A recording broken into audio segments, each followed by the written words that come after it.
어머니, 여기 정말 좋죠? 20억 땅은 저희한테 넘기시고 푹 쉬세요. 안녕하세요. 인생이야기 방송국입니다. 오늘도 찾아와 주셔서 감사합니다. 구독과 좋아요는 더 좋은 이야기를 만드는 힘이 됩니다. 그럼 오늘 이야기 시작하겠습니다. 새벽 5시 강진 앞바다에서는 늘 그렇듯 잔잔한 파도 소리가 먼저 하루를 깨웠다. 정혜련은 눈을 뜨자마자 천장에 걸린 대나무 발을 잠시 바라보았다. 그 발 사이로 바람이 스며들며 사각사각 소리를 냈다. 이 집에서만 40년을 살다 보니 무슨 날씨인지 몸이 먼저 안다. 오늘은 바람이 축축하다. 흙이 잘 안 마르겠구나. 혜련은 손으로 이불을 정리하며 중얼거렸다. 부뚜막 위엔 전날 내린 장작 냄새가 남아 있었다. 혜련은 물을 끓이기 전에 먼저 공방 문을 열어젖혔다. 각 갈아놓은 흙 냄새와 바닷바람이 뒤섞여 들어왔다.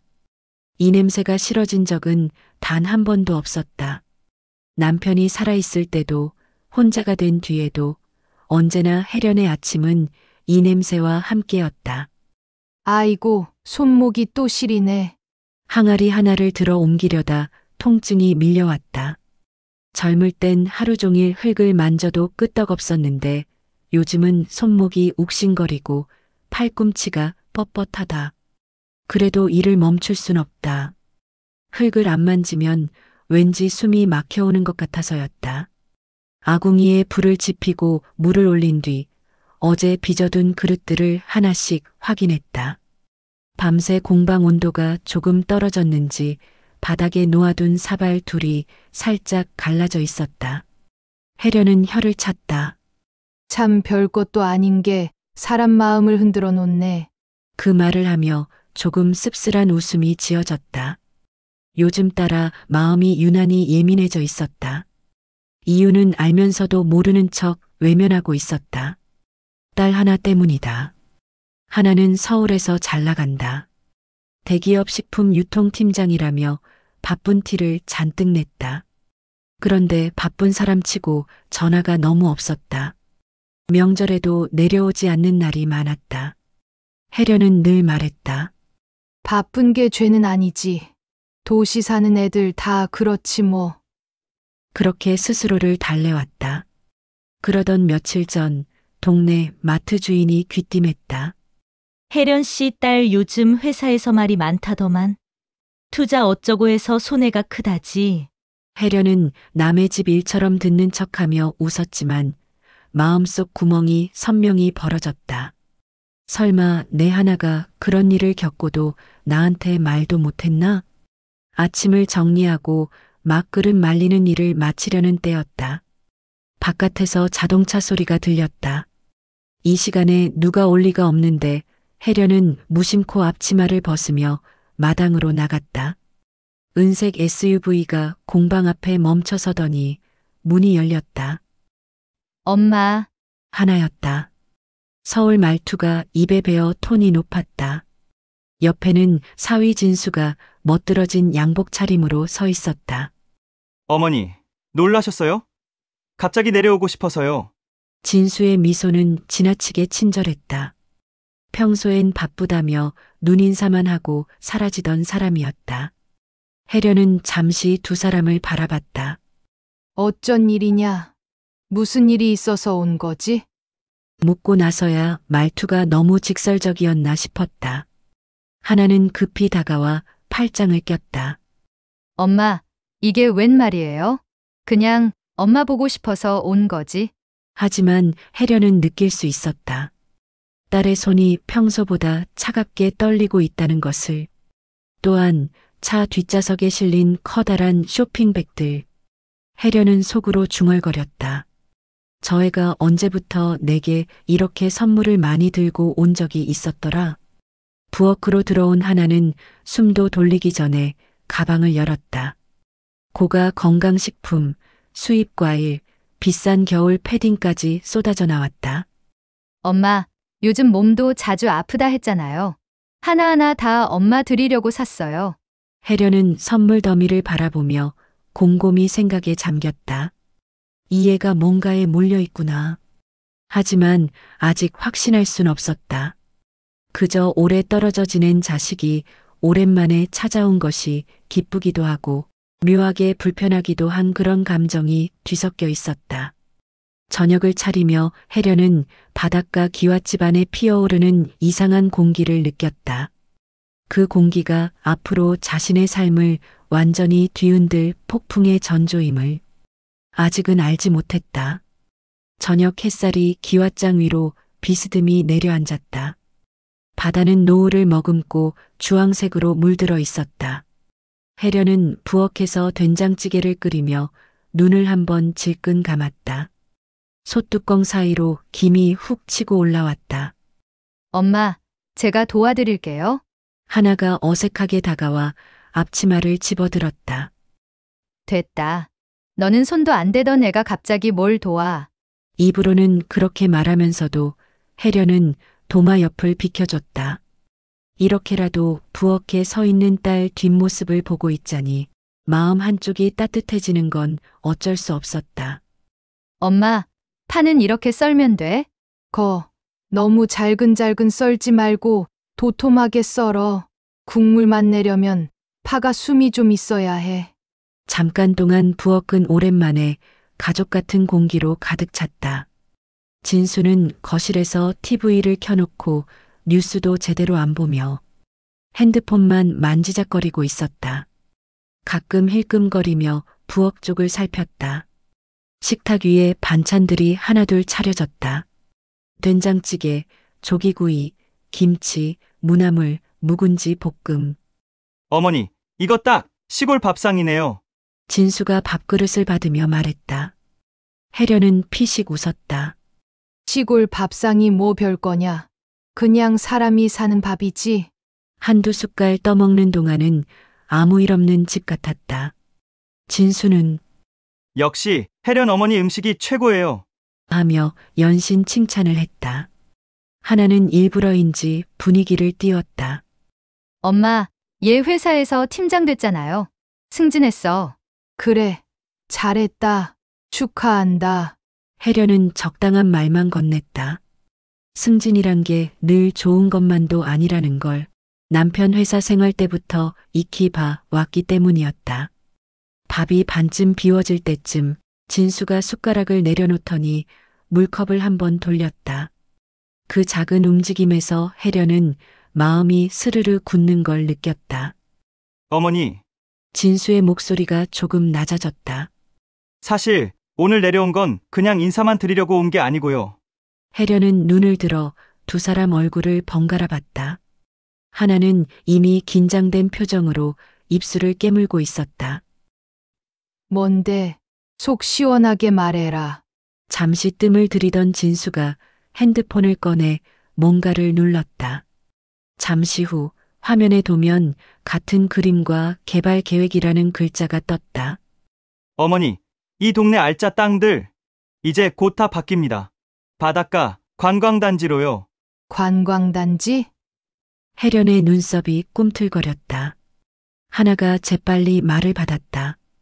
엄마, 그러니까 쉽게 말해서 엄마, 공방 있는 자리랑 집이 앞으로는 돈 드는 자리가 된다는 거야.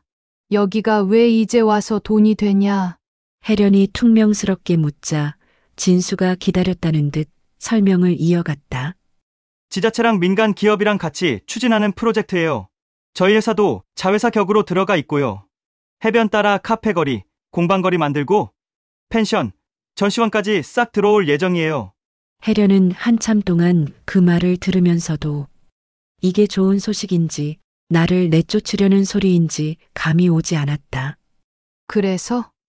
짧은 한마디에 진수의 목소리가 조금 들떴다. 어머니 댁이랑 공방 땅이 이 계획의 핵심이 되는 라인 한가운데예요. 지금 처분하시면 최소 15서, 나중에 개발 본격화되면 30억까지도 봅니다. 옆에서 하나도 고개를 끄덕였다. 엄마, 지금 팔아놓고 도시로 오셔. 강진에서 혼자 살기 힘들잖아. 서울에 오셔서 아파트 한 채 사서 편하게 지내면 되잖아. 혜련은 숟가락을 내려놓았다. 갑자기 밥맛이 싹 떨어졌다. 눈앞에 있는 딸이 손자 얘기 대신 억 단위를 먼저 꺼내는 게 낯설었다. 나는 도시 싫다. 혜련의 목소리가 느리게 흘렀다. 이 집에서 평생 살았고, 네 애비 보내고도 여기서 버텼다. 흙 만지고 바람 맞고 사는 게 내 팔자인데, 아파트에 가서 콘크리트만 보고 살라 그러냐. 하나는 잠시 말문이 막혔다. 진수가 대신 나섰다. 어머니, 그게 감정은 이해합니다. 근데 시대가 바뀌었잖아요. 곧 이 일대가 다 공사판이 될 텐데 혼자 계시면 더 힘드실 수 있어요. 지금은 기회입니다. 싸게 팔라는 것도 아니고요. 혜련은 기회라는 단어에 괜히 심장이 쿡 찔렸다. 젊었을 때 남편이 했던 말이 떠올랐다. 당신, 우리도 언젠가 이 땅값 오르면 팔아서 도시로 가서 편하게 살자. 그 말은 늘 말로만 끝났고 그대로 세월 속에 묻혔다. 15억, 30억. 혜련이 낮게 중얼거리자 하나의 눈이 빛났다. 엄마, 그 정도면 엄마 남은 평생 걱정 없잖아. 병원도 서울이 훨씬 좋고. 돈이 많으면 뭐하냐. 혜련이 딱 잘라 말했다. 쓸 사람도 옆에서 같이 밥 먹어줄 사람도 없는데. 잠깐 정적이 흘렀다. 그 정적 속에서 연탄 타는 냄새와 된장찌개, 김이 어지럽게 섞였다. 진수가 조심스레 물었다. 어머니, 혹시 우리 제안이 마음에 안 드세요? 혜련은 두 사람을 천천히 훑어보았다. 딸 얼굴엔 서운함과 조바심이 엉켜 있고 사위 눈에는 계산이 박혀 있었다. 니들이 정말 내 걱정해서 이런 소리 하는 건지, 아님 딴 속이 있는 건지, 엄마 귀가 둔해도 눈치는 아직 있다. 하나가 크게 숨을 들이켰다. 엄마, 우리가 엄마 돈 노린다고 생각해. 그래서 서울에서 여기까지 내려와서 선물 사고 이런 거야. 혜련은 대답하지 않았다. 대답 대신 된장찌개 냄비를 가져가 가스불을 껐다. 밥이나 마저 먹어라. 이런 큰 얘기는 밥 먹으면서 할 얘기가 아니다. 그 말은 겉으로 보기엔 대화를 피하는 듯 했지만 실은 혜련 나름의 선이었다. 선이라도 그어야 무너지지 않을 것 같아서 그날 밤 방에 혼자 누워 천장을 보며 혜련은 생각했다. 이 애들이 정말 나를 걱정해서 저러는 걸까? 아니면 나 말고 내 땅을 걱정하는 걸까? 파도 소리는 여전히 일정한 리듬으로 들려왔다. 그런데 이상하게도 오늘따라 그 소리가 불안하게 가슴을 두드리는 북소리처럼 들렸다. 해가 완전히 저물고 마당의 감나무 그림자가 기왓장 아래로 스르륵 내려앉을 때쯤이었다. 혜련은 혼자 공방 앞 평상에 앉아 있었다. 저 멀리 파도가 밀려왔다 나가는 소리가 평소와 다르게 불안하게 들렸다. 오늘 하루 동안 겪은 일이 머릿속에서 여러 번 되감기처럼 반복됐다. 도대체 저 애들이 왜 갑자기 땅 이야기를 저렇게까지. 하나는 원래 돈 욕심 없던 애였는데 혜련이 생각에 잠겨 있을 때 뒤에서 발소리가 들려왔다. 엄마, 아직 안 주무세요? 하나였다. 진수는 이미 방에 들어가 버렸는지 보이지 않았다. 잠이 안 온다. 혜련은 담담하게 말했다. 하나는 잠시 말을 머뭇거리다가 조심스레 앉았다. 엄마, 혹시 아까 우리 말 너무 부담스럽게 들리셨어? 부담스럽게 들릴 말인가 아닌가는 너도 알 거다. 혜련은 바다 쪽을 보며 말했다. 하나는 무릎 위에 손을 올린 채 작게 한숨을 쉬었다. 엄마 사실 엄마가 생각하는 것처럼 단순한 얘기가 아니야. 그럼 복잡한 얘긴가? 엄마 회사에서도 이 프로젝트가 중요해. 그냥 땅 장사하려는 게 아니라 엄마가 가진 땅이 우리 계획의 핵심이야. 혜련은 고개를 돌려 딸을 바라봤다. 너 회사 일 때문에 여기까지 내려와서 내 집을 말아먹으려는 거냐? 그 말에 하나가 흠칫했다. 엄마, 그런 식으로 말하지 마. 나도 엄마 챙기고 싶어서. 내가 언제 챙겨달랬다냐? 평소라면 이렇게까지 감정이 올라오지 않을 텐데 오늘은 묘하게 말이 날카로워졌다. 아니, 어쩌면 그동안 쌓여있던 게 터져 나온 것이었다. 하나는 억울하다는 듯했다. 엄마는 왜 우리가 엄마 걱정해주는 건 생각도 안 해? 엄마 혼자 여기서 아프면 누가 챙겨? 내 몸은 내가 챙긴다. 서울 가서 찌들어 사는 것보단 여기서 흙 만지는 게 100번 좋다. 그 순간 하나의 표정에서 딸이 아닌 타인의 기운이 스쳤다. 그 표정을 본 혜련의 가슴이 묘하게 서늘해졌다. 뭐 엄마가 그럼 그렇게 사는 거지 뭐. 하나는 무심한 척 말했지만 그 말투엔 이미 포기와 짜증이 섞여 있었다. 내일 엄마 공방 좀 둘러봐도 돼? 사진이랑 영상 좀 찍어서 회사에 보여줘야 해서. 혜련은 그 말에 순간적으로 등골이 오싹해졌다. 회사에 보여줘. 내 허락도 안 받고. 하나는 그제야 자신이 실언했다는 걸 깨달은 듯 입을 다물었다. 아니, 그게 미리 자료를 만든다는 뜻이었어. 허락도 안 받은 일을 왜 미리 꾸빈다냐. 대화는 더 이어지지 않았다. 하나는 씩 일어나 방으로 들어가 버렸고 혜련은 평상에 그대로 앉아 밤바람을 맞았다. 이 애가 정말 나를 걱정해서 내려온 걸까? 아니면 더 급한 사정이 있는 걸까? 혜련의 마음속에서는 두 감정이 살얼음처럼 부딪히고 있었다. 다음 날 오전, 바람은 잔잔했고 파도도 고요했다. 하지만 사람들의 마음만큼은 불길했다. 혜련이 텃밭에 물을 주고 있는데 동네 마을 이장 박철수가 자전거를 타고 와섰다. 아이고, 혜련 씨, 들었소? 뭐려? 딸내미 내려왔다던데 그 회사 사정이 영 안 좋다 카대. 혜련의 손이 멈췄다. 그게 무슨 소리요? 요 앞마트에서 들었는데 투자 어쩌고 하다가 그게 손실 봤다던디. 이번 주에 회사 사람들까지 내려온다고 소문났소. 혜련은 말문이 막혔다. 회사가 왜 여기로 온답니까? 그건 나도 모르지. 근데 공방 자리 그쪽이 요새 말이 많아. 매입한다는 소문도 있고. 아이고, 나도 잘 모르요. 그냥 들은 얘기요. 이장은 말을 끝내고 가버렸지만 혜련의 마음은 이미 복잡한 실타래처럼 엉켜 있었다. 그날 밤 하나는 갑자기 말했다. 엄마, 다음 주에 일본 다녀오자. 엄마도 도자기 구경할 겸. 엄마 작품 해외에 소개해보고 싶어. 말은 참 좋았다. 그럴듯했다. 듣는 사람 기분도 좋게 했다. 하지만 혜련의 가슴 한복판에서는 작게 울리는 경보음 같은 게 들리기 시작했다. 저 애가 왜 갑자기 여행을? 왜 이렇게 서두르지? 왜 지금일까? 하나는 계속 말했다. 엄마가 거기 가서 좀 쉬다 오면 좋잖아. 우리도 그동안 엄마 건강 걱정했어. 갑자기 왜 이렇게 나를 챙기냐? 순간 하나의 눈이 잠시 흔들렸다. 그리고 그녀는 부드럽게 웃었다. 엄마니까 챙기는 거잖아. 혜련은 그 웃음 속에서 진심과 계산 둘 다를 느꼈다. 어느 쪽이 더 큰지 알 수 없다는 게 더 무서웠다. 그날 밤 혜련은 깊게 잠들지 못했다. 딸과 공방 사이를 맴도는 이상한 기운이 점점 더 짙어지고 있었다. 그리고 혜련은 모르고 있었다. 이 여행이 자신의 인생을 송두리째 뒤흔들 첫 번째 함정일지도 모른다는 것을. 비행기는 오사카 간사이 공항에 부드럽게 내려앉았다.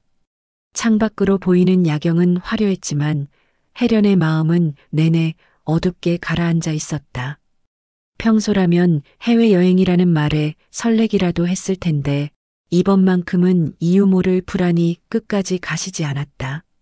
엄마, 짐 이쪽으로, 여기로 따라오면 돼. 하나가 환하게 웃으며 손을 흔들었다. 그 웃음이 부자연스럽게 느껴진 건 기분 탓일까? 진수는 말없이 캐리어 2개를 끌고 빠르게 앞장섰다. 둘은 마치 마음속 어딘가에서 이미 무언가 결정해 놓은 사람들처럼 보였다. 호텔에 도착하니 직원들이 활기차게 인사했다. 프런트 앞에 선 혜련은 잠시 주변을 둘러봤다. 대리석 바닥은 너무 반짝여서 눈부셨고 통유리 너머 도심의 불빛들은 강진의 밤하늘과는 비교도 되지 않게 화려했다. 하지만 그 화려함이 오히려 더 낯설고 어색했다. 어머니, 방 키요. 여기 2개 받았어요. 진수가 카드키를 건넸다. 2개? 너희랑 같이 묵는 거 아니냐? 혜련이 묻자 하나가 자연스럽게 대답했다. 엄마 편하게 주무시라고 따로 잡았어. 우리는 옆방이야. 문 열면 바로 이어져 있어. 말만 보면 배려 같았다. 하지만 혜련은 이유 없이 가슴 한쪽이 서늘해졌다. 방에 들어서자 향초 냄새가 은은하게 퍼졌다. 창밖으론 네온사인 속을 흐르는 차량들이 개미처럼 줄지어 있었다.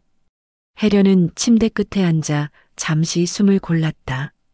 이런 여행이 처음은 아니지만 오늘따라 몸이 무겁고 생각이 복잡했다. 얼마 뒤 방문이 노크 소리를 냈다. 엄마, 우리 잠깐 와인 한잔 하자. 하나가 작은 바구니를 들고 들어왔다. 수입 치즈와 와인이 있었다. 여행 왔는데 기분 좀 내야지, 안 그래? 혜련은 억지로 미소를 지었다. 그래, 한 잔만. 진수가 와인을 따면서 말했다. 어머니 평소에 술 거의 안 드시니까 조금만 드세요. 혜련은 그 말투가 이상하게 귀에 걸렸다. 평소엔 이런 세세한 배려를 한 적이 없던 사람이었다. 와인이 잔에 소리 없이 찼다. 보랏빛 액체는 호텔 조명 아래에서 묘하게 반짝였다. 혜련은 잔을 들어 가볍게 입만 적셨다. 달지도 쓰지도 않은 이상하게 밋밋한 맛. 그런데 몇 분 지나지 않아 눈꺼풀이 스르륵 무거워지기 시작했다. 왜 이렇게 갑자기 졸리냐? 혜련이 조용히 중얼거리자 하나가 다급하게 말했다. 엄마, 피곤해서 그래. 오늘 비행도 타고 이동도 하고 얼른 쉬어. 말끝이 떨렸다. 혜련은 침대 위에 몸을 겨우 눕혔다. 눈꺼풀이 떨어지기 전에 딱 한순간 2 사람의 얼굴이 흐릿하게 보였다. 둘은 뭔가 작은 목소리로 빠르게 대화를 나누고 있었다.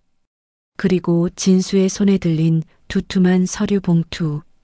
그것을 본 순간 혜련은 아득해지는 의식 속에서도 생각했다.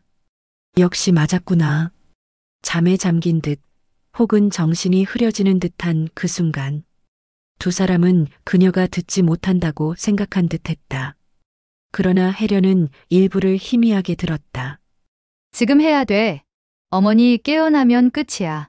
빨리 하고 나가자. 더 들으려고 애썼지만 몸이 이불 속으로 가라앉듯 무거워지며 그대로 정신을 잃었다. 얼마나 지났을까? 혜련은 강한 햇빛이 눈꺼풀을 관통하는 느낌에 힘겹게 몸을 일으켰다. 침대 옆 시계는 오전 9시 40분을 가리키고 있었다. 평소보다 너무 깊고 길게 잤다. 눈이 뻑뻑했고 입안은 바싹 말라 있었다. 하나야? 작게 부르면 목소리가 갈라졌다. 대답은 없었다. 혜련은 천천히 방 안을 둘러봤다. 정적? 어딘가 빈 냄새. 그리고 작은 테이블 위에 놓인 서류 봉투와 A사 한 장의 종이. 손이 떨렸지만 천천히 봉투를 열었다. 안에는 부지 매각 동의서, 인감증명사본, 그리고 사업 제안서까지 들어 있었다. 그리고 봉투 옆 종이엔 단 몇 줄. 어머니, 죄송합니다. 더는 모실 수 없습니다. 서류에 도장만 찍어주세요. 이 돈으로 지내시고 몸 건강하셔야 해요. 하나, 진수. 봉투 안에는 두툼한 현금도 들어 있었다. 마치 대가처럼. 혜련은 종이를 바라보다가 얼굴이 서서히 굳어졌다. 그리고 낮게, 무겁게 한마디를 내뱉었다. 이년아, 눈물은 나오지 않았다. 대신 온몸에서 힘이 쭉 빠져나갔다. 잠시 멍하니 앉아있던 혜련은 갑자기 정신이 번쩍 들었다. 이대로 있으면 안 된다. 지금 내가 해야 할 건 울 게 아니라 움직이는 거다. 혜련은 침대에서 벌떡 일어나 가방을 뒤져 휴대폰을 찾았다. 그리고 단 한 사람에게 전화를 걸었다. 윤호야, 나다. 지금 큰일 났다. 도와줘야 한다. 호텔 방엔 파도 소리도 기와장도 바람도 없었다. 대신 끝났다고 선언된 관계의 잔향만 얼음처럼 차갑게 가라앉아 있었다. 휴대폰을 붙들고 있는 혜련의 손은 떨리고 있었다. 하지만 목소리는 이상하리만치 차분했다. 절망과 분노를 동시에 삼켜버린 사람 특유의 목소리였다. 전화를 받은 박윤호는 당황해했다. 어머니, 천천히 말씀하세요. 지금 어디세요? 일본이다. 오사카. 네? 혼자요? 하나랑 진수는 도망갔다. 순간 윤호의 숨소리가 짧게 끊겼다. 지금 바로 영상통화 걸게요. 방 안 좀 보여주세요. 혜련은 카메라로 테이블에 서류, 봉투, 편지를 차례로 비췄다. 윤호는 한참 말이 없었다. 마치 보기 싫은 장면을 억지로 삼키는 것처럼 얼굴이 굳어 있었다. 어머니, 이거 명백한 유기입니다. 그리고 서류 위조 가능성도 큽니다. 일단 그 문서들 절대 건드리지 마세요. 증거니까. 혜련은 침을 삼켰다. 윤호야, 내가 이 꼴을 당했다. 당신 잘못 하나도 없습니다. 지금부터 제가 도와드릴게요. 그 말 한마디가 혜련이 그나마 버티게 해주는 유일한 기둥 같았다. 호텔 프런트로 내려가자 직원이 미소로 맞이했다. 하지만 혜련은 미소로 응대할 힘이 없었다. 어제 함께 체크인한 두 사람, 언제 나갔습니까? 직원은 기록을 확인한 뒤 조용히 말했다. 오늘 새벽 5시 20분에 체크아웃했습니다. 그때 내가 방에 있었지요? 네. 고객님 방 열림 기록은 없습니다. 혜련은 눈을 감았다. 정말로 자신이 잠든 사이 두 사람은 아무 말 없이 사라진 것이다. 그 어떤 망설임도 없이 윤호의 조언대로 혜련은 호텔 측에 체크아웃 내역 CCTV 보관 요청서를 작성했다.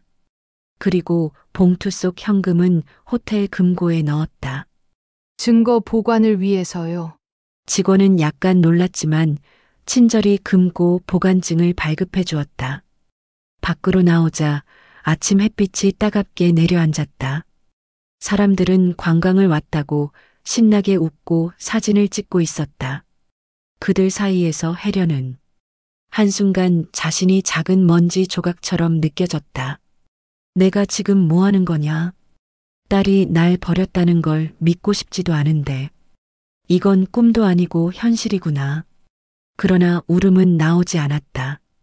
배신의 충격이 너무 커서 눈물도 길을 잃은 듯했다. 공항으로 향하는 지하철 안에서 혜련은 마음속 깊은 곳을 헤집는 듯한 통증을 느꼈다. 섬광처럼 스치는 기억들이 있었다. 하나가 초등학교에 입학하던 날 작은 책가방을 메고 울먹이던 모습, 아버지 잃고 둘만 남았을 때 엄마, 나도 커서 엄마랑 살 거야.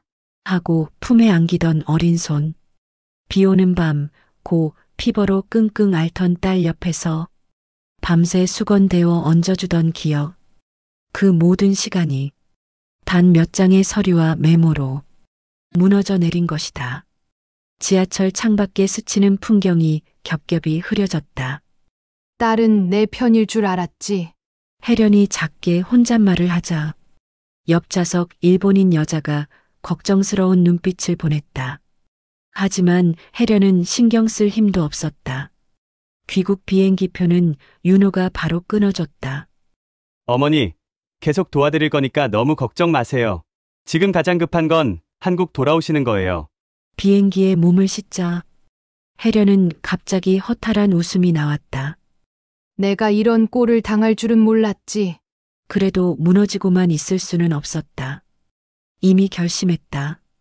절대로 이대로 당하고 끝내지 않겠다고. 비행기가 이륙하자 혜련은 가방 속 작은 물건 하나를 꺼냈다. 남편이 생전에 쓰던 오래된 음반지. 공방을 처음 만들던 날 남편이 해주던 말이 떠올랐다. 혜련아, 우리가 흙을 지키면 흙도 우리 지켜준다. 절대 남한테 쉽게 넘겨주지 마라. 그 말이 가슴 깊은 곳에서 되살아나 혜련의 흐트러진 정신을 다시 붙잡아 주었다. 김포공항에 도착했을 때 윤호가 이미 마중 나와 있었다. 평소보다 말수가 없고 얼굴이 단단히 굳어 있었다. 어머니, 많이 놀라셨죠? 놀란 것도 많고 깨달은 것도 많다. 윤호는 작은 한숨을 쉬며 말했다. 일단 서류부터 확인해야 돼요. 하나 씨 부부가 이미 법원에 제출한 게 있는지 봐야 합니다. 그 애들이 또 뭘 했다는 거냐? 확실하진 않지만 아마 재산관리인 지정 신청을 넣었을 가능성이 높아요. 내더러 치매라 했다는 거냐? 혜련의 목소리가 잠시 떨렸다. 윤호는 말없이 고개를 끄덕였다. 그 순간 혜련의 가슴속 어딘가에서 어둡고 단단한 것이 뚝 하고 부러지는 소리가 들렸다. 좋다. 이제는 나도 물러서지 않을 거다. 혜련의 목소리는 인생에서 가장 깊은 상처를 통과한 사람만이 낼 수 있는 단단한 울림을 품고 있었다. 앞으로의 싸움이 길고 고통스러울 걸 알면서도 그녀는 이미 마음을 정하고 있었다. 이제부터는 내가 지킨다. 내 땅을, 내 이름을, 내 인생을. 혜련은 윤호의 사무실에 앉아 서류를 바라보고 있었다. 벽에는 사건 기록들이 정리돼 있었고 창밖으로는 늦가을 공기가 묵직하게 내려앉아 있었다. 윤호는 고개를 숙인 채 컴퓨터를 두드렸다. 어머니, 예상했던 대로입니다. 윤호가 모니터를 돌려 보여주며 말했다. 화면에는 법원 시스템 조회 결과가 떠 있었다. 재산관리인 지정 신청 제출 완료. 신청인은 문하나, 이진수. 혜련의 두 손이 서서히 무릎 위에서 움켜졌다. 하나가 정말 나를 이런 사람으로 만들려고 했단 말이냐? 윤호는 고개를 끄덕였다. 여기 제출된 진단서도 문제가 있어요. 정상적인 병원 기록 방식이 아닙니다. 날짜도 어머니가 일본 가기 하루 전에 작성된 걸로 되어 있어요. 혜련은 속이 뒤집히는 느낌이었다. 그럼 여행 전에 이미 계획했다는 말이네. 윤호는 더 조심스럽게 덧붙였다. 어머니 서명으로 된 명예 이전 동의서도 함께 제출했습니다. 뭐라고? 내가 사인한 적이 없는데. 혜련이 자리에서 벌떡 일어났다. 위조 가능성이 큽니다. 게다가 수면제 정황까지 있고 외국에서 혼자 두고 온 건 명백한 유기죄입니다. 윤호는 단호했다. 저희가 반격할 수 있는 증거는 충분해요. 혜련은 한 손으로 이마를 짚었다. 머리가 지끈거렸다. 억울함과 분노가 뒤섞여 가슴을 찔렀지만 눈물이 나오지 않았다. 이미 분노가 모든 감정을 말려버린 듯했다. 윤호는 차 한 잔을 건네며 말했다. 어머니, 이 싸움 짧게 끝나지 않을 겁니다. 각오하셔야 해요. 혜련은 뜨거운 찻잔을 양손으로 감싸쥐었다. 손끝이 떨려도 표정은 굳건했다. 내 인생을 지키는 일인데 내가 왜 물러서겠니? 윤호가 처음으로 미소를 지었다. 그 말 기다리고 있었습니다. 그날 오후 둘은 바로 병원으로 향했다. 하나 부부가 제출한 진단서가 사실인지 확인하기 위해서였다. 하지만 도착하자마자 의사는 난감하다는 듯 고개를 저었다. 저희 병원 명의로 되어 있지만 이 진단서 저희가 발급한 게 아닙니다. 의사의 말은 단호했다. 그리고 환자 기록도 없습니다. 문혜련 여사님은 저희 병원에 내원한 적이 없어요. 혜련은 허공을 바라보다가 작게 중얼거렸다. 내 딸이 이럴 수가. 윤호는 서류를 들고 말했다. 증거 확보했습니다. 이걸로 재판을 뒤집을 수 있어요. 다음 행선지는 경찰서였다. 스위스 호텔의 체크아웃 정보, CCTV 캡처본, 침대 옆 메모 사진, 진단서 위조 정황까지 하나하나 제출했다. 형사는 한참 동안 서류를 넘기다 말문을 열었다. 이 정도면 유기죄 성립 충분합니다. 의료문서 위조는 별도 수사 들어가야 하고요. 혜련은 떨리는 목소리로 물었다. 저 애들이 너무 크게 벌 받지는 않겠죠? 윤호는 조용히 말했다. 어머니, 그건 이제 법이 판단하는 겁니다. 어머니가 막아줄 수 있는 단계는 이미 지나갔어요. 형사도 고개를 끄덕였다. 이건 단순한 가족 갈등이 아닙니다. 정식 범죄 행위입니다. 혜련은 고개를 숙였다. 그간 딸에게 쌓아온 애정이 차갑게 깨져 가슴에 박혀 쓰라렸다. 하지만 동시에 이 싸움을 멈출 이유도 없었다. 집으로 돌아오는 길, 윤호가 조심스레 말했다. 어머니, 하나 씨가 앞으로 어머니를 찾아올 수도 있어요. 사과하겠다. 오해였다. 이런 식으로 접근할 겁니다. 하지만 흔들리지 마세요. 혜련은 먼 곳을 바라보았다. 석양 아래 자신의 그림자가 길게 늘어져 있었다. 이제 흔들릴 일 없다. 목소리가 낮고 단단했다. 그 아이가 어떤 마음으로 날 버렸든 그 마음은 이미 끝났다. 잠시 후 혜련은 조용히 덧붙였다.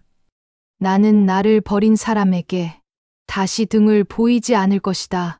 윤호는 그 말의 무게를 이해한 듯 운전대를 잡은 손을 꽉 조여쥐었다. 그날 밤 혜련은 서랍 깊숙한 곳에서 남편이 남긴 작은 일기장을 꺼냈다. 사람은 재산으로 판단하면 안 된다. 마음으로 판단해야 한다. 혜련은 책장을 쓰다듬으며 눈을 감았다. 그리고 결심했다. 이제부터의 인생은 누구에게도 휘둘리지 않겠다고. 그 결심은 마치 칼날을 꺼내든 듯 선명하고 차가웠다. 며칠 뒤 법원에서 첫 신문 날짜가 도착했다. 봉투를 연 순간 혜련은 숨을 한번 깊게 들이켰다. 드디어 시작이구나. 그녀는 혼잣말처럼 중얼거렸다. 윤호는 서류를 검토한 뒤 고개를 끄덕였다. 예상보다 빠릅니다. 법원도 사안이 심각하다고 본 것 같아요. 혜련은 침착하게 물었다. 하나 그 아이도 출석해야겠지? 네, 당연히요. 진술 의무가 있습니다. 그 말을 들으면서도 혜련은 마음이 무거웠다. 딸보다 손녀처럼 여겼던 하나가 법정에 서야 한다는 것. 그 현실이 가슴을 깊이 찔렀다. 그러나 후회와 감정 따위로 물러날 수는 없었다. 법원 복도는 차가운 공기로 긴장감이 감돌았다. 혜련이 윤호와 함께 복도 끝을 향해 걸어가는데 멀리서 낯익은 얼굴이 나타났다. 문하나와 남편 이진수였다. 하나는 혜련을 보자마자 울먹이며 달려왔다. 엄마. 미안해, 정말 미안해. 혜련은 본능적으로 뒤로 한 걸음 물러났다. 가슴 한켠이 순간 흔들렸으나 표정은 무너지지 않았다. 여기서 울지 마라. 법정에서 할 말 있으면 해라. 차갑고 평온한 말투였다. 하나는 당황해 눈물을 훔쳤다. 엄마, 진짜 그런 의도가 아니었어. 그냥 잠시 휴식이 필요하다고 생각해서. 혜련은 그 말을 듣는 순간 입꼬리를 비웃듯 올렸다. 사람을 해외에 두고 도망가 놓고 그걸 휴식이라고 부르니? 진수도 나섰다. 장모님, 저희가 잘못했지만 그렇게 생떼처럼 몰아가시면 저희도. 그 입 다물어라 하라. 윤호가 먼저 끊어버렸다. 여기는 감정 싸움하는 곳이 아닙니다. 이미 범죄 혐의가 성립된 상태예요. 오늘은 증거 확인 절차입니다. 진수는 윤호를 째려봤지만 혜련이 한마디 하자 바로 고개를 숙였다. 너희가 선택한 길이다. 이제 법이 판단해 줄 거다. 세 사람은 서로 다른 자리에 앉았다. 혜련의 앞에는 윤호가, 하나의 앞에는 급히 구한 변호사가 앉았다. 재판부가 입장하자 법정은 순식간에 적막해졌다. 문하나, 이진수 피신청인의 재산관리인 지정 신청 관련하여 본 법원은 제출된 서류의 진정성과 신청의 필요성을 신문하겠습니다. 판사의 목소리는 명확했고 단단했다. 하나 측 변호사가 먼저 나섰다. 피신청인은 고령으로 인해 판단력이 현저히 저하되어 있고 최근 기억력 장애도 보여. 그 순간 윤호가 손을 들었다. 이해 있습니다. 판사가 고개를 끄덕이자 윤호가 즉시 서류를 꺼냈다. 여기 제출된 기억력 장애 진단서는 의료기관에서 정식 발급된 것이 아닙니다.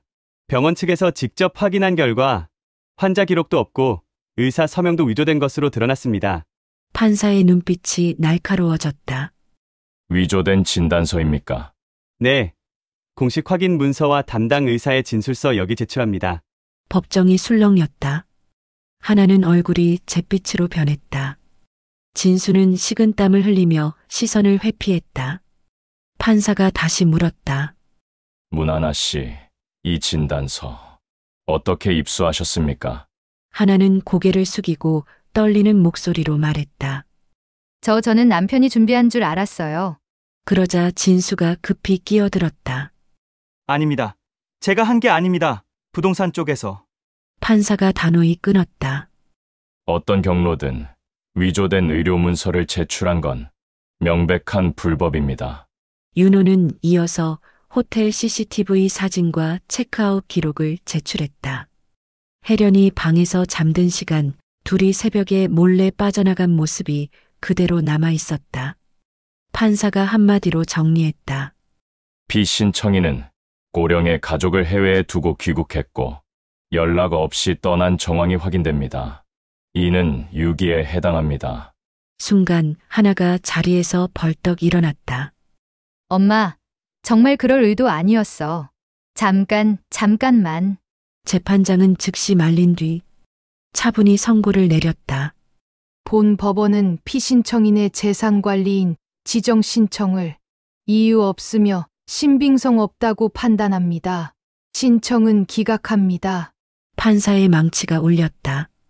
딸의 마지막 희망이 산산이 부서지는 소리였다. 하나가 혜련을 붙잡으려 손을 뻗었다. 엄마, 이번만 용서해줘. 다시는 안 그러. 혜련은 그 손을 피하며 말했다. 표정은 굳건했지만 눈빛엔 깊은 슬픔이 새겨져 있었다. 사람은 한 번쯤 실수할 수 있다. 하지만 내가 한 건 실수가 아니다. 계획이었다.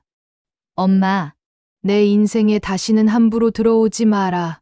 하나는 그 말에 다리가 풀려 주저앉았다. 진수는 아무 말 없이 고개만 숙였다. 윤호가 조용히 혜련 옆에 섰다. 이제한 고비 넘겼습니다. 혜련은 천천히 숨을 내쉬었다. 그래. 이제부터는 후회 없이 살 거다. 그녀의 목소리는 상처를 통과해 단단해진 사람만이 낼 수 있는 강한 울림을 품고 있었다. 재판이 끝난 지 사흘째 되던 날, 혜련은 새벽에 눈을 떴다. 이상하게 마음 한 곳이 콕콕 아려왔다. 마치 오래 묵은 멍이 속에서 더 깊게 번져가는 느낌. 그래도 피는 피구나. 그녀는 가만히 이불 끝을 쥐었다. 하나가 울먹이던 얼굴, 엄마 미안해라고 매달리던 작은 목소리, 그것들이 계속 귀에 맴돌았다.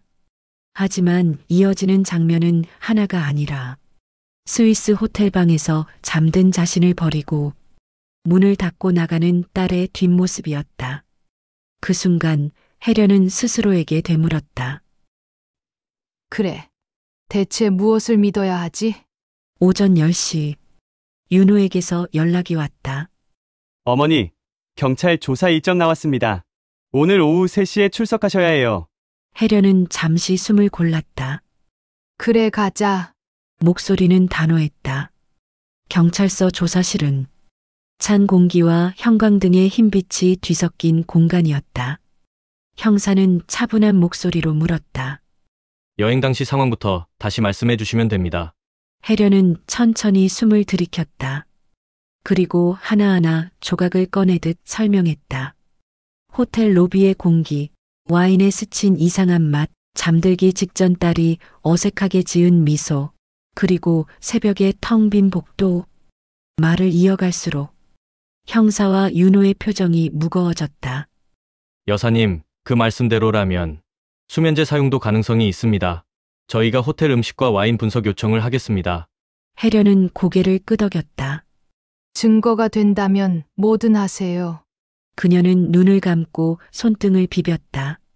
몇 달 새 여러 번 경찰서와 법원을 드나들었던 것처럼 이곳도 더는 낯설지 않았다. 같은 시각, 다른 조사실에서는 하나와 진수가 조사를 받고 있었다. 문하나 씨, 왜 어머니에게 진단서 위조를 쓰게 되었습니까? 저는 몰랐어요. 남편이. 아닙니다. 제가 한 게 아니라 부동산 쪽에서. 둘의 말은 서로 어긋났다. 그리고 바로 그 틈에서 형사가 차갑게 말을 잘라냈다. 두 분 진술이 서로 다릅니다. 위조 여부는 이미 확인됐고 호텔 CCTV도 확보된 상태예요. 지금은 솔직하게 말하는 게 두 분에게 그나마 유리합니다. 하나는 두 손으로 얼굴을 감쌌다. 진수는 한숨을 길게 내쉬었다. 우리가 그때 좀 힘들긴 했습니다. 대출도 밀리고 사업도 망하고 그래서 기회라고 생각했습니다. 하나는 고개를 들어 진수를 노려보았다. 기회라고? 엄마를 버린 게 기회였다고? 진수는 시선을 피하며 말했다. 그러려고 한 건 아니야. 그냥 잠시. 형사가 다시 기록지를 넘겼다. 두 분 사이 진술 차이가 계속됩니다. 각자 법률적 책임을 질 각오를 하세요. 하나는 그 말을 듣고 결국 흐느끼며 무너졌다. 엄마가 절 싫어하시게 됐어요. 그게 제일 무서워요. 그 울음소리가 벽을 넘어 혜련 조사실까지 희미하게 들려왔다. 조사를 마치고 나오던 길, 혜련은 복도에서 딸과 마주쳤다. 서로 몇 걸음 떨어져 서 있었고 잠시 눈을 맞춘 채 아무 말도 하지 않았다. 먼저 입을 연 것은 하나였다. 엄마 나. 목소리가 쉬어 있었다. 혜련은 그 얼굴을 한참 동안 아무 말 없이 바라보다가 조용히 입을 열었다. 내가 한 잘못은 그냥 잘못이 아니다. 하나는 고개를 떨궜다. 사람이 자신을 버릴 때 그건 실수라 하지 않는다. 그건 마음이 떠난 거다. 하나는 울먹이며 말했다. 엄마, 제발 나 좀 미워하더라도 버리지는 말아줘. 혜련은 조금도 흔들리지 않았다. 그녀는 조용히 한 문장만 남겼다. 미움보다 더한 건 믿음이 깨진 거다. 그리고 옆을 지나 걸어갔다. 딸이 부른 엄마라는 목소리가 복도 끝까지 따라왔지만 혜련은 돌아보지 않았다. 경찰서를 나서며 윤호가 조심스럽게 물었다. 어머니, 괜찮으세요? 혜련은 잠시 하늘을 올려다보았다. 회색 구름 사이로 햇살이 조금씩 스며나오고 있었다. 괜찮아질 거다. 그녀는 천천히 말했다. 슬픔은 사람을 약하게도 만들지만 또 단단하게도 만들거든. 윤호는 그 말에 천천히 고개를 끄덕였다. 앞으로 조사와 재판이 더 있을 겁니다. 하지만 지금처럼 침착하시면 이길 수 있습니다. 그러자 혜련은 미소 아닌 미소를 지었다. 이기고 지는 게 중요한 게 아니다. 내가 나를 지킨다는 게 중요하다. 그 말은 온전히 삶을 버텨낸 사람의 목소리였다. 그리고 그 말이 나온 순간 혜련은 스스로도 느꼈다. 이제 다시는 그 어떤 사람에게도 자신의 삶이 흔들리지 않을 거라는 확신을. 경찰 조사가 시작된 지 한 달이 지나자 하나와 진수의 주변은 급속도로 무너져 내리기 시작했다. 진수가 다니던 건설회사는 위조 서류 관련 사실이 내부에 알려지며 그를 직무 정지 처리했다. 사내 윤리위원회가 빠르게 움직였고 진수는 곧 해고될 가능성이 크다는 통보를 받았다.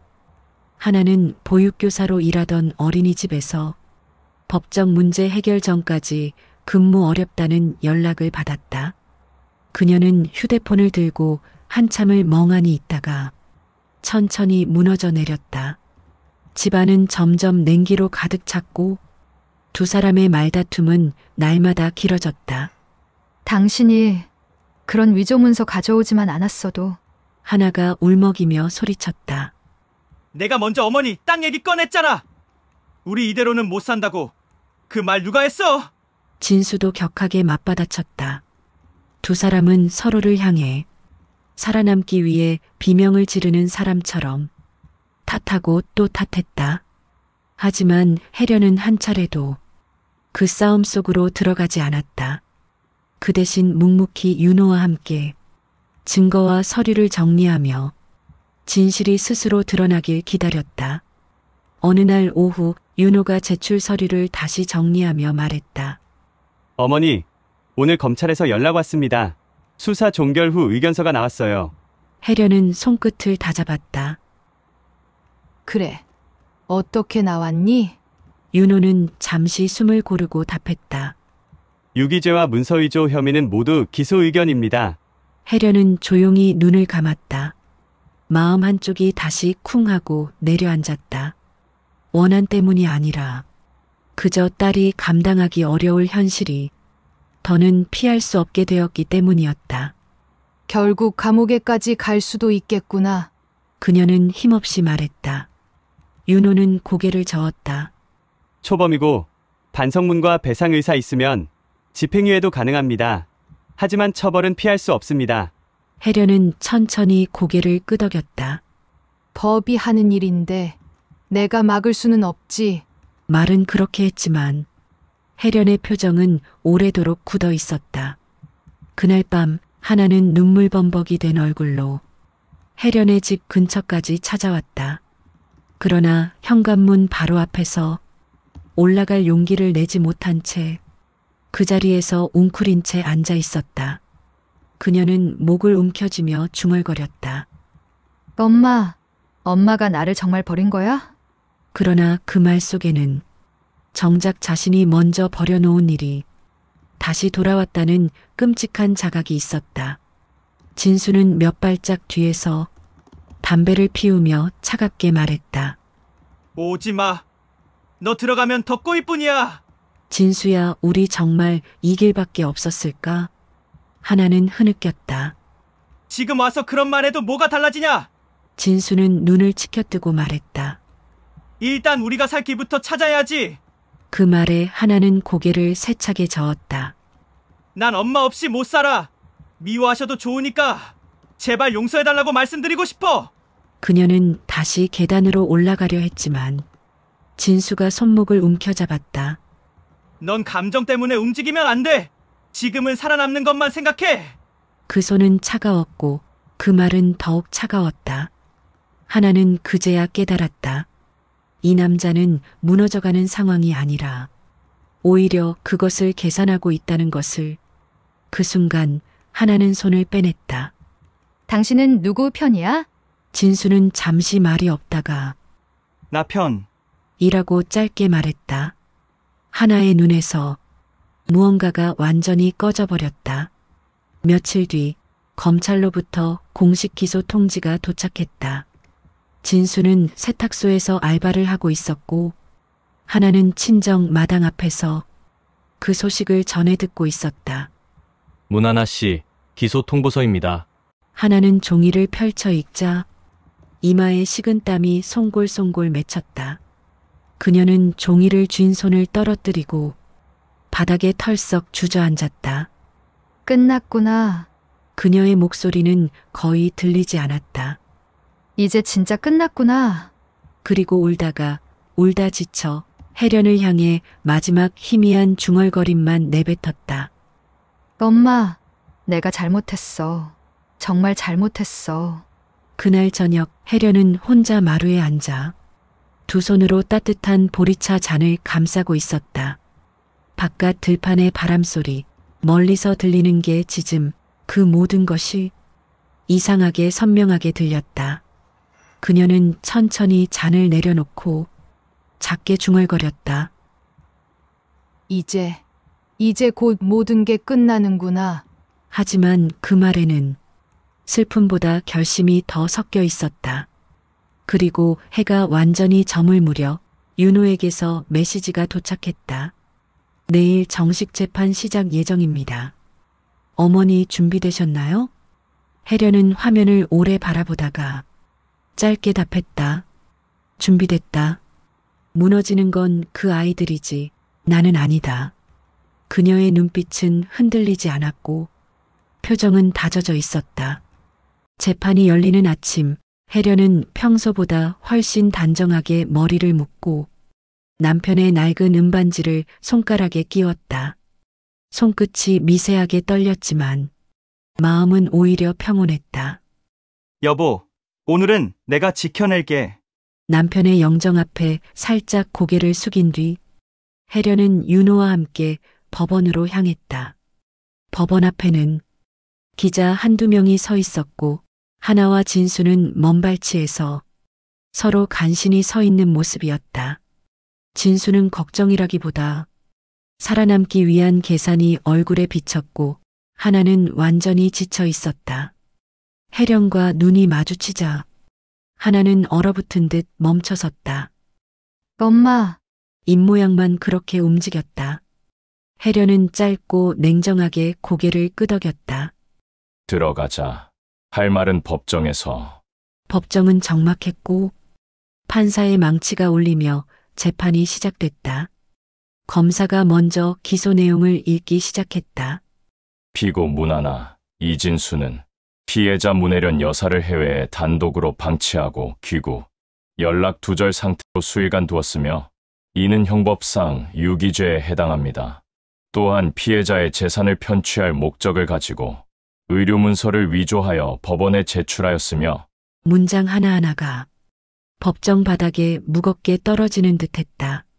하나는 고개를 숙이고 눈물을 떨구었다. 진수는 손을 꽉 쥔 채 앞만 보고 있었다. 판사가 물었다. 피고인들, 혐의 인정합니까? 하나가 먼저 울먹이며 말했다. 네, 인정합니다. 저 너무 어리석었습니다. 죄송합니다. 하지만 진수는 여전히 머뭇거렸다. 저는 일부만 인정합니다. 제 책임만은 아닙니다. 상황이 복잡해서. 판사는 단호하게 말했다. 여기는 변명하는 자리가 아닙니다. 진수의 어깨가 미세하게 떨렸다. 재판의 핵심은 혜련의 직접 진술이었다. 판사가 말했다. 피해자 문혜련 여사께 발언 기회 드립니다. 윤호가 혜련에게 작은 끄덕임을 보냈다. 혜련은 천천히 자리에서 일어나 조용히 그러나 분명하게 입을 열었다. 저는 제 아이를 미워할 마음은 없습니다.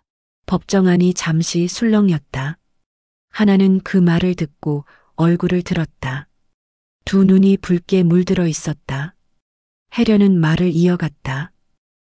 하지만 저를 버린 마음을 마치 실수인 것처럼 포장하는 건 받아들일 수 없습니다.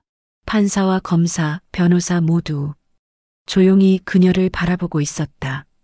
저는 평생 딸 하나만 바라보고 살았습니다. 남편 잃고 밥벌이하려 공방에서 혼자 흙빚으며 살았어요. 그런데 그 아이가 제가 잠든 사이에 해외 호텔에 두고 가버렸습니다. 그녀는 잠시 숨을 골랐다. 그건 어떤 말로도 어떤 사과로도 지워질 수 없는 행동입니다.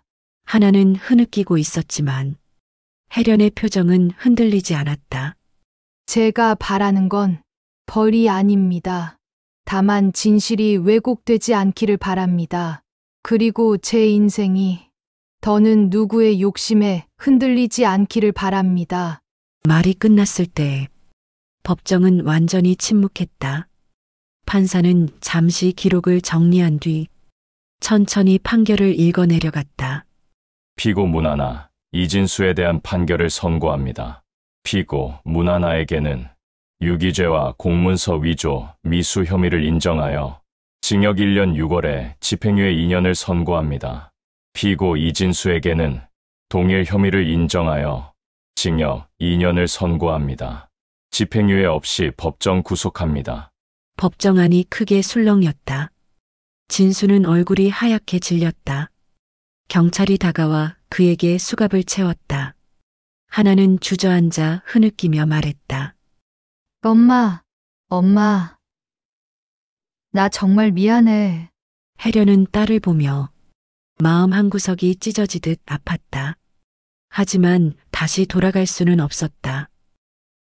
하나야, 혜련이 조용히 말했다. 살면서 사람한테 가장 중요한 게 뭔지 알아? 하나는 눈물을 닦으며 겨우 고개를 들었다. 신뢰다. 혜련의 목소리는 낮지만 단단했다. 믿음을 잃으면 다 잃는 거다. 하나는 울음을 터뜨렸다. 법원을 나오니 늦은 오후 햇살이 건물 벽을 금빛으로 적시고 있었다. 혜련은 그 빛을 한참 바라보다 조용히 말했다. 윤호야, 네, 어머니. 이제 정말 끝났구나. 윤호는 그 말에 고개를 끄덕이며 미소를 지었다. 이제부터는 어머니 인생만 생각하세요. 공방도 다시 정리하고 새 작품도 하시고 하고 싶은 거 다 하세요. 혜련은 작게 웃었다. 그래. 내가 살 날이 얼마나 남았다고 이렇게 아껴만 살겠니? 그녀는 먼 하늘을 바라보았다. 바람이 부드럽게 옷깃을 스쳤다. 마치 남편이 옆에서 잘했다 하고 말하는 것처럼 느껴졌다. 강진 바닷가의 공방. 혜련은 새 흙을 반죽하며 오랜만에 라디오를 켜놓았다. 바람은 잔잔했고 파도 소리는 도자기 굽는 소리처럼 평온했다. 그녀는 새 작품을 빚으며 혼잣말했다. 이제야 내 삶으로 돌아온 것 같네. 문간에서 누군가 조심스레 말했다. 어머니, 혜련이 고개를 들자 문 앞에 하나가 서 있었다. 눈이 퉁퉁 부었지만 그 표정은 전보다 훨씬 차분했다.